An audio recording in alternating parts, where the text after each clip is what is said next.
rude épreuve pour le monde que cette pandémie.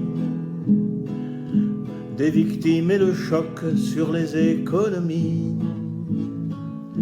L'espoir revint enfin le jour où les chercheurs purent nous proposer les vaccins salvateurs. Murés dans leurs fantasmes, les antivax résistent. Et Bigard se déclare épidémiologiste. Ce sont la réaction de cerveaux reptiliens, car pour les arguments, on reste sur sa fin. Dit. Pourquoi ce refus? Dit.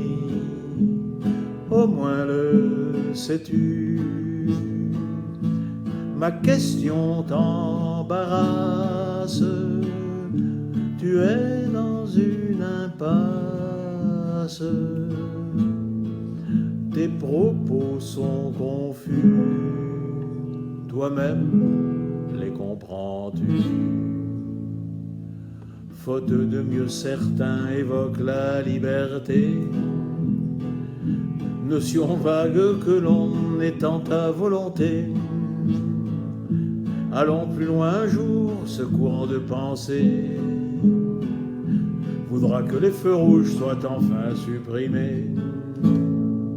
Ici la liberté n'est nullement en cause. On parle de bon sens et non pas d'autre chose. Mais c'est de l'hébreu pour qui vit dans les croyances, domaine où la logique brille par son absence. Dis, pourquoi ce refus? Dis, au moins le sais-tu. Ma question t'embarrasse. Tu es dans une impasse. Tes propos sont confus. Toi-même les comprends-tu?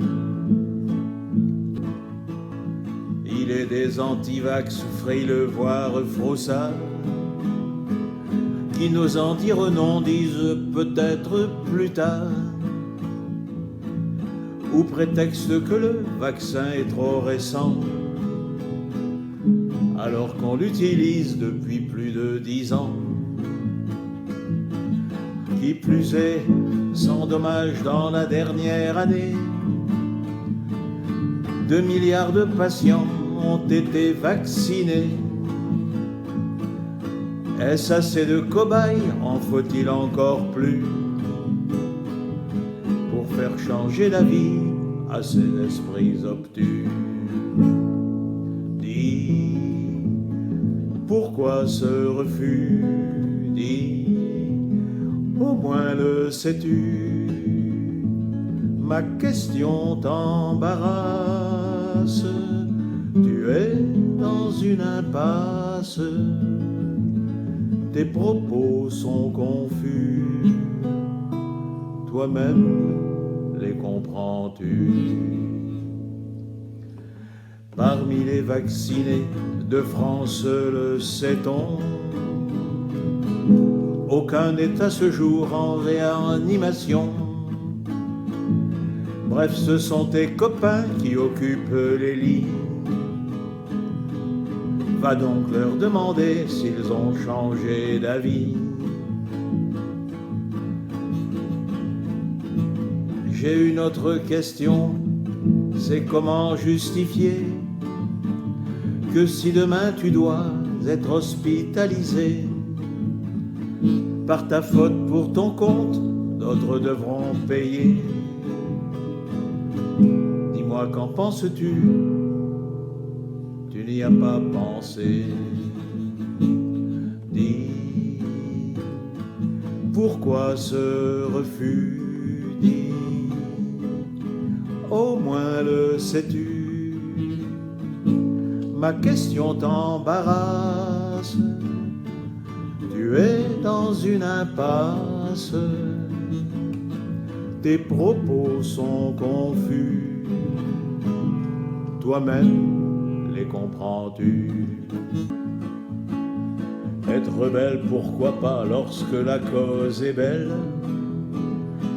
Mais là, c'est l'égoïsme qu'un tel refus révèle.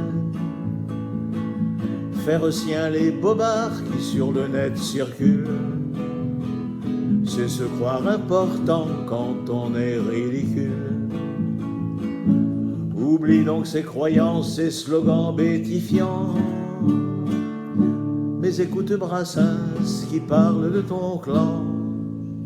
Ces gens-là ont la foi du charbonnier, qui est heureux comme un pape et con comme un panier. Dis, pourquoi ce refus? Dis, maintenant doutes-tu? Demain, devant ta glace, regarde-toi en face. Peut-être feras-tu un pas vers la vertu.